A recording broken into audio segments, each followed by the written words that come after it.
In this video, susubukan natin ang isa sa mga bagong bus ng Higer V12 na pagbiyahe sa Eastern Visayas at Bicol Region. Marami din ito mga features na makikita dahil itong kaunahang V12 bus na na may installed na CR. Tara, samahan niyo ako dito lamang sa Mr. A. Nandito na tayo ngayon sa Ayala Mall Space, Marikina City. At nakikita na natin ang kanilang bagong bus na babiyahe sa Eastern Visayas at Bicol Region. Ito ang kanilang Higer KLQ6126LY o mas kilala ito bilang Higer V12. Nagsimula ang Higer V12 sa Victory Liner noong 2023 at patuloy pa itong nag-evolve hanggang sa ngayon at natadagdagan ng mga bus companies na nag-a-acquire ng Higer V12. Ano nga ba ang pinakaganda nito at ito na nga ba ang kanilang unang deluxe bus ng Higer V12 sa buong Pilipinas? Alamin natin ito maya-maya lamang. Sa nakikita natin dito ay mga designs at pinaganda rin ito ng may-ari na si Sir Ian Rivera. Upang ma-experience din natin ay titignan natin ang features nito kasabay ng ating mga drivers habang nagde-deliver papuntang Ayala Mall Space.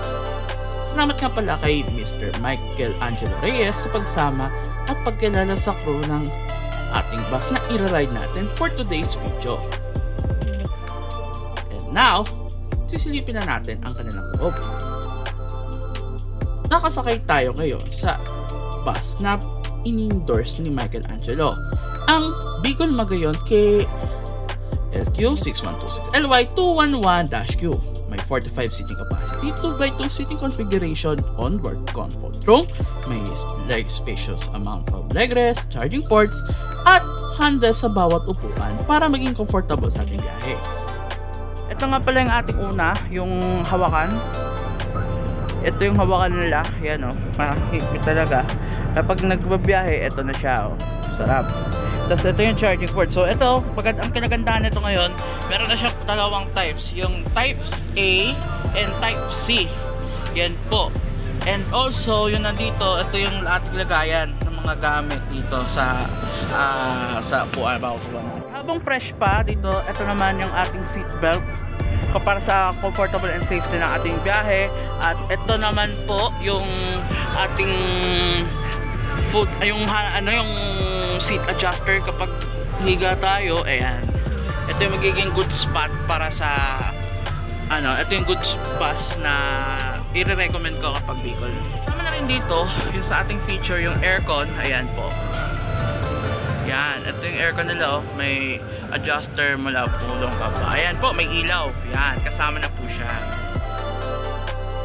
And to keep in mind, ito ay may middle door at meron din itong TV sa taas ng comfort room. Kung mapapansin niyo ay napakaganda ng ventilation at may makikita at mas madali na makababa ang mga pasahero kapag may middle door sa bus na ito. Kung mapapansin niyo ay simple lamang pero sa loob ay maganda-ganda na rin ang pasimula. Kaya expected na mas marami pang dapat abangan sa loob ng bus na ito. Anyways, habang binabaybay natin ang kahabaan ng papuntang Marikina City, ito pala ang isa sa mga tinest ko. Aalamin natin yung loob na to. So, punta tayo sa restroom. Ito yung ating loob na. Kung mapapansin nyo, bagong-bago po. Yan. Sa side ng driver, ito ay naka-monitor at 330 horsepower ang bus na ito. Ito nga pala yung ating yung front features, yung digital LED screen, yung aircon, yung emergency valve, at syempre, ito na yung kabago-bago natin, yung control system. Yan po, yung control system ay dyan na po i-adjust lahat, yung mga bagong units, ay yung mga bagong V12, at ito na po yung magiging control sa loob ng bus. Wala na yung dipindot-pindot. Diyan na lang po sa screen gagana. At syempre, hindi mawawala yung ating screen.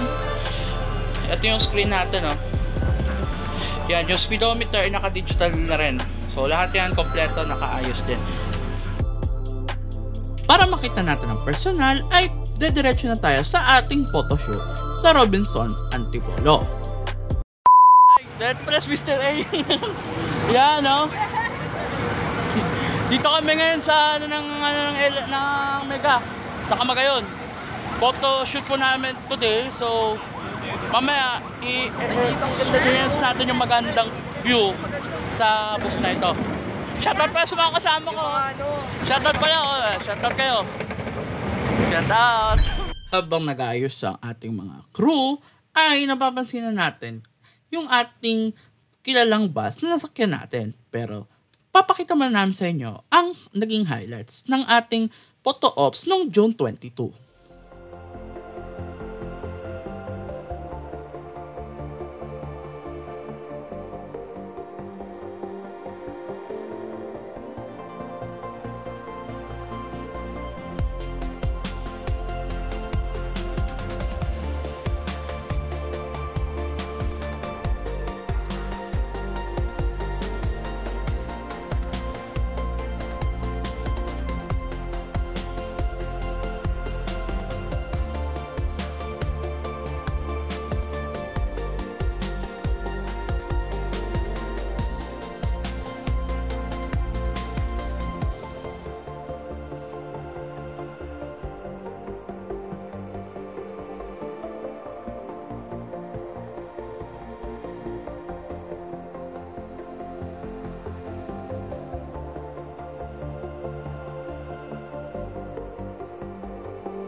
Ang dami talagang experience. Pero magpapasalamat tayo sa ating may-ari na si Sir Ian Buera para makita ito ng personal at makasama sa photoshoot opportunity. At thank you na din kay Sir Colombiano para makapunta tayo rito sa ating photoshooting. A few minutes later. Ngayon ay papanoorin na natin kung paano nga ba ito mag-work, kung paano ito idadala pabalik sa Marikina ang mga bus na ito.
Para makita kung gaano ito ganda at pinakaswabe, ay titignan natin ang engine check sa pinakalikod ng bus.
Habang nagbay-bye-bye ko sa Rizal ay meron tayo napansin kakaiba.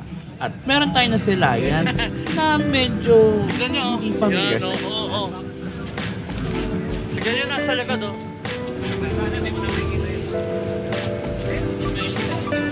Ang dami oh. Ang daming garahe dito. Ha? Kasi pala na doon ang pala.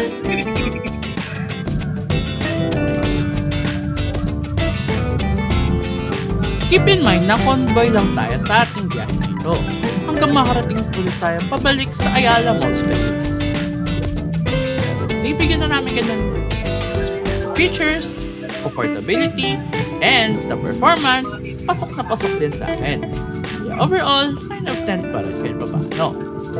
At least, isa ito sa mga worth it na road test na nasubukan ko for that.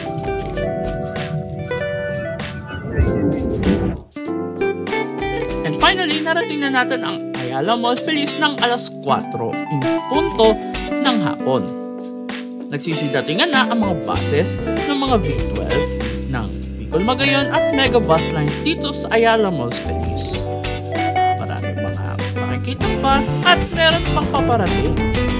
Kaya worth it din itong mag-ride at nasakyan ng mga pasahero natin sa Eastern Visayas at sa Bicol Region. Mapapansin ninyo ay naging worth it ang experience at pagsasama ito. Bukod pa dyan, ay marami din akong mga na-experience at nanibago dahil ito ang unang bus na nag-inquire ng Tiger V12 na may CR. Kaya, naging worth it ito para sa akin at sa mga pinakamaganda pa na pwedeng mangyari in the future. Diba? Ang sulit na worth it at nakita pa natin kung gano'n nga ba ito ka-perform well sa mga mabubundok at sa mga uphills. Abangan na lang natin ito sa pagbibiyahe soon. Sa datingan ay tuloy-tuloy pa rin ang pag-witness sa mga buses dito.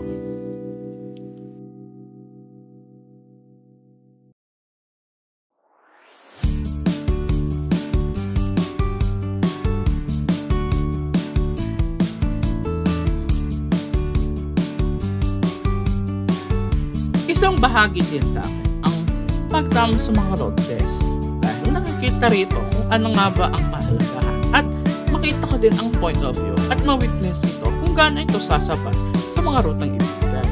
At para sa mga iba pa mga detalye ay samahan niyo ako at ilike ang ating mga pages. At hanggang dito na lang tayo. This is Mr. A. Bus is Life.